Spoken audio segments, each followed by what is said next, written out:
Here are the secrets. This is the case of do as the magician says, not as he does. The magician tells the girl to put her hand in the same position as his, but at the last moment he quickly repositions his arm. With his sleeve rolled up, you can see how it works. It's just a simple flip of his hand. Here's the move out on the street.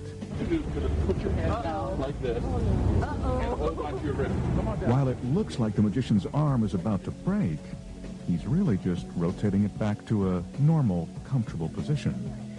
What really sells the illusion is when the magician asks the girl to help him move his hand around.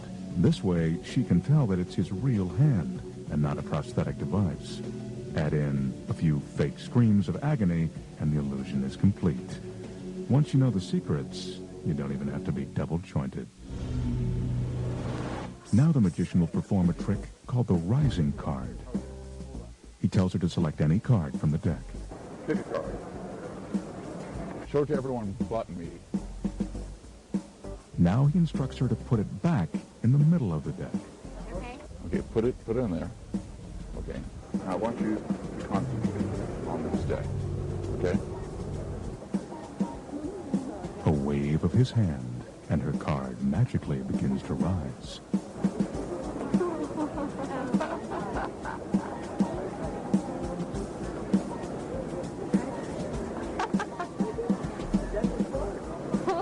That's my card. Could this be a once-in-a-lifetime magic moment? Apparently not. You didn't do that. No, you didn't. You didn't do that. How did you do that? Is that yours? That's mine. How did the magician make a card magically rise from the deck? Here's a clue. It has nothing to do with magic. Here's how it was done. First, the magician asks someone to choose a card, but he's careful to make sure that she can only choose one from the fanned-out area. You'll find out why in a minute. Then he instructs the person to put the card back into the middle of the deck.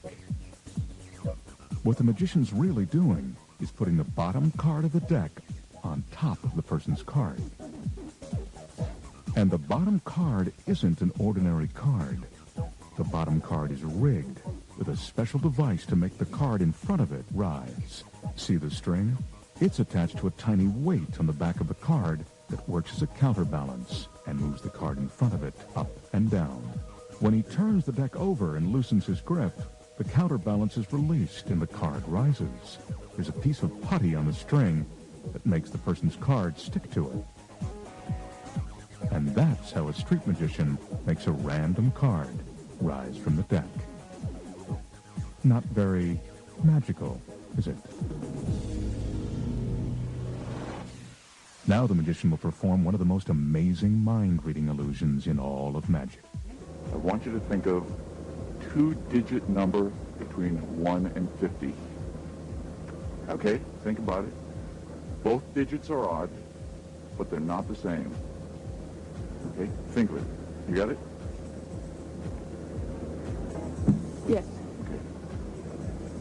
Is it 37? Yes. Actually, it was. Let's see if you can do this. Okay. I want you to think of a two-digit number, okay, between 1 and 50.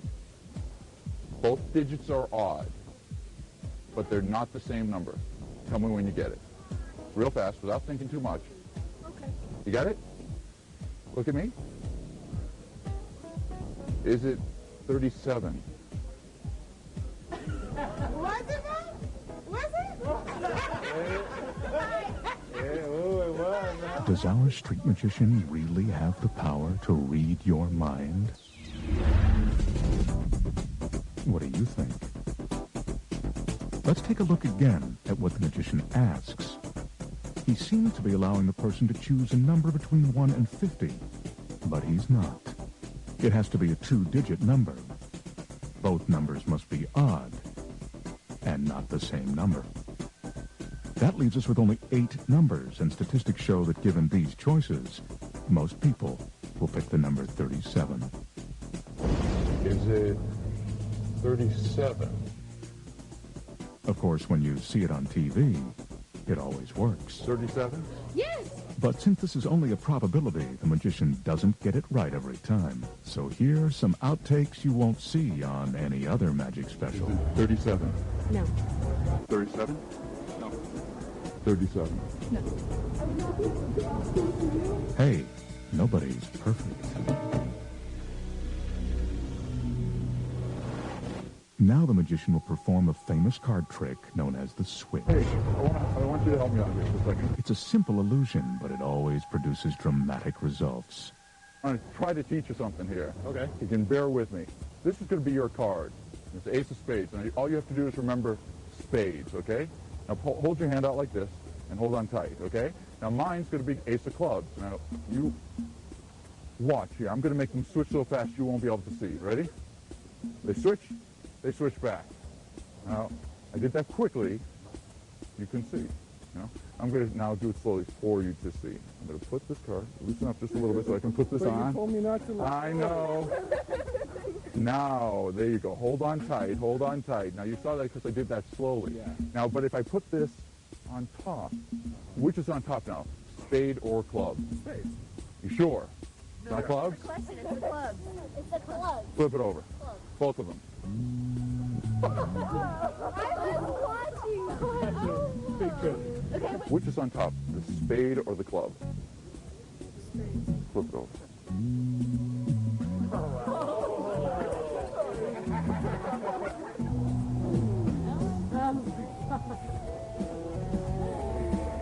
oh, that's scary.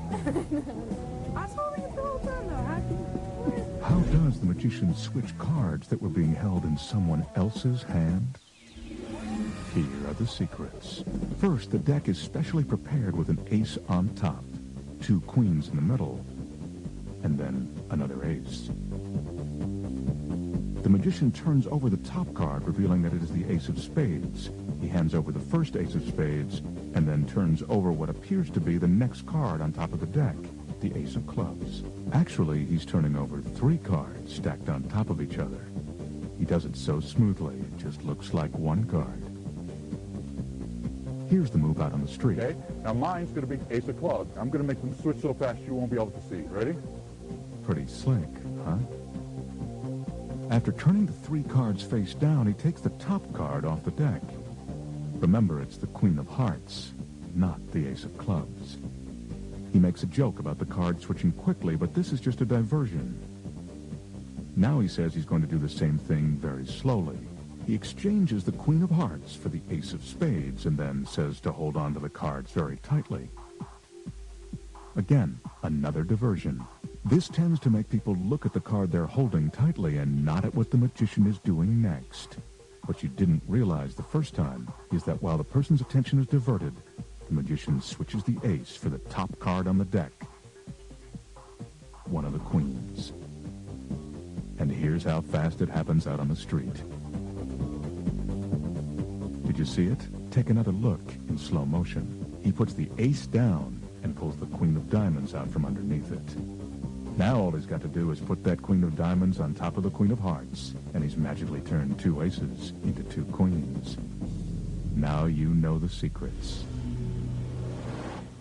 We've already witnessed the magician's amazing psychic abilities, but can he transfer that power to another person? Let's take a look. I'm going to write down a 3-digit number. Okay? Take the pencil. Okay. Now, without thinking, what is the first 3-digit number that you're getting from me? First thing. 372. And what made you say that? See it visualized. 372. Ah, geez. Wow.